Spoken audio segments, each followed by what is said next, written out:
Olá, tudo bem? Eu sou o Dr. Marcos Ratke, sou cirurgião digestivo e oncológico e hoje a gente vai falar um pouquinho, de uma forma um pouco mais detalhada, a recuperação após cirurgias digestivas em geral, incluindo as fases pré-hospitalar, hospitalar, domiciliar, cuidados perioperatórios, monitoramento de condições clínicas, recomendações também para otimização do nosso desfecho. Meu foco aqui é a gente fornecer informações bem práticas a respeito de cuidados médicos para acompanhamento dos pacientes no pós-operatório, tendo um impacto baseado em evidências nos melhores desfechos clínicos. Fases da recuperação pós-cirúrgica, por exemplo, a fase hospitalar. A gente precisa, obviamente, ter uma monitoramento contínuo de sinais vitais, controle rigoroso da dor, prevenção das complicações tromboembólicas com agentes anticoagulantes se necessário, início gradual da alimentação conforme o tipo de cirurgia que a gente indica e avaliar precisamente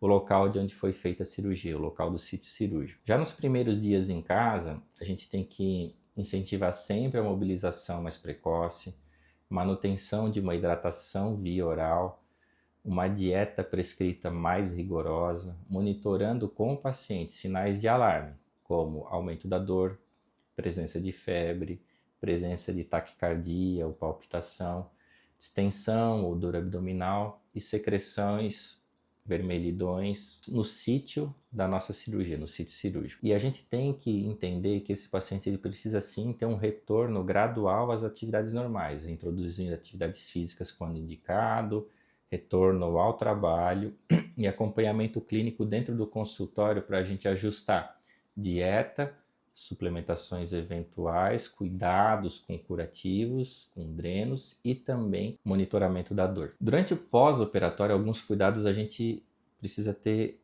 muito em mente. Primeiro, controle da dor. A dor pós-operatória tem que ser colocada numa equipe multimodal, seja com anestesista, seja conosco, seja com um clínico. Isso considerando restrição de uso de opioides, que tem muitas complicações, como retenção urinária, por exemplo, para minimizar efeitos adversos de uma hiper ou hipoanalgesia. A gente precisa prevenir complicações bastante comuns em cirurgias gastrointestinais, como trombose venosa profunda, pneumonias, pneumonites, atelectasias, infecções ali da ferida cirúrgica e uma coisa muito importante que é o ilho paralítico. O ilho paralítico se caracteriza como uma diminuição dos gases, da eliminação dos gases das fezes no pós-operatório imediato, pode durar até 7 dias. É uma condição bastante desconfortável que impacta na internação hospitalar. Obviamente que a gente tem que ter cuidados tanto médicos quanto de enfermagem, ali com a higiene do próprio paciente e do sítio cirúrgico,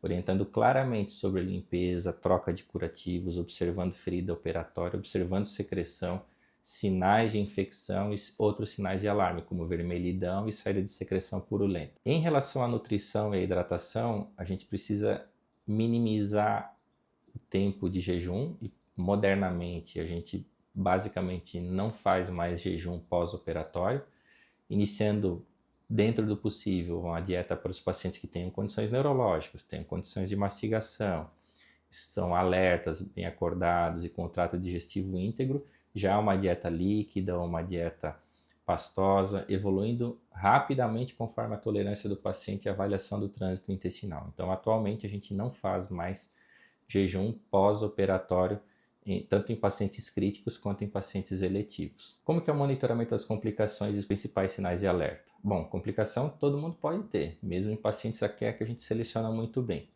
Por exemplo, infecção de ferida operatória, vermelhidão, dor, calor ali no local da ferida, secreção mais amarelada ou purulenta, ilho pós-operatório prolongado, que evolui com distensão abdominal, náusea, vômito persistente no pós-operatório.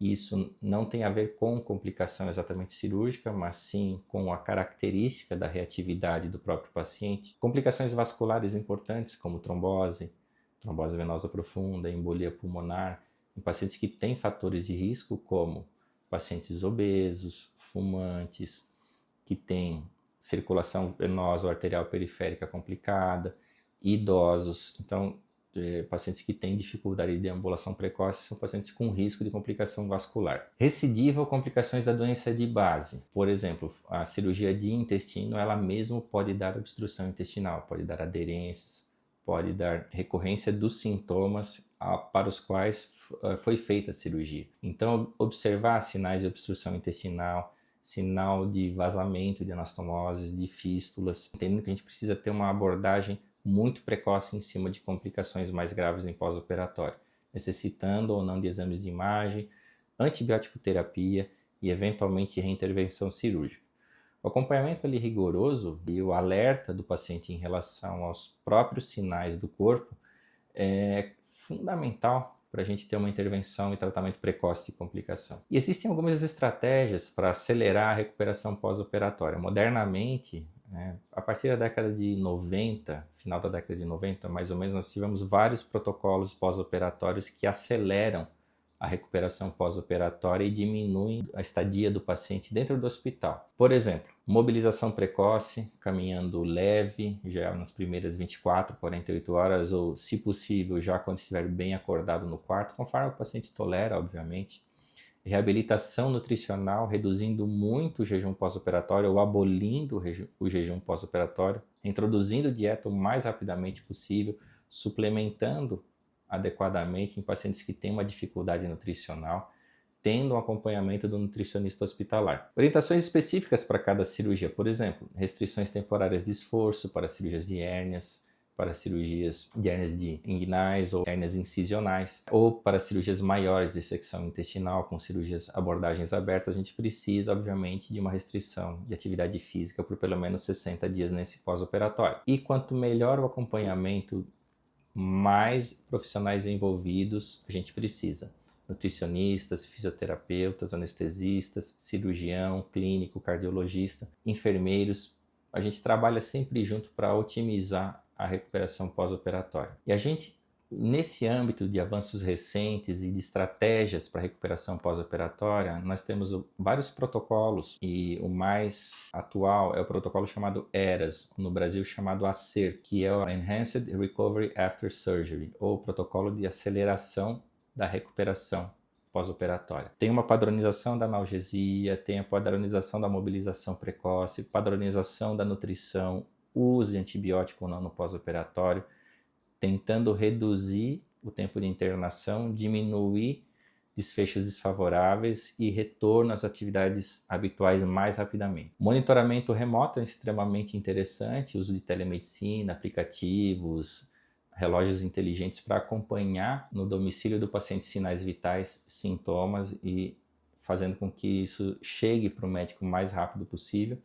E, obviamente, usa a técnica cirúrgica adequada. Quanto mais a gente usar técnicas que são minimamente invasivas, laparoscópicas e robóticas, melhor vai ser a recuperação do nosso paciente. E essa integração dessas estratégias, melhora desfechos, diminui riscos pós-operatórios, otimiza o retorno do paciente ao trabalho e às atividades físicas diárias. Em resumo, a recuperação após cirurgia digestiva depende da avaliação perioperatória rigorosa, cuidados clínicos individualizados, monitoramento das complicações e orientação clara e objetiva para os pacientes, aplicando protocolos baseados em evidências, coordenando a equipe multidisciplinar.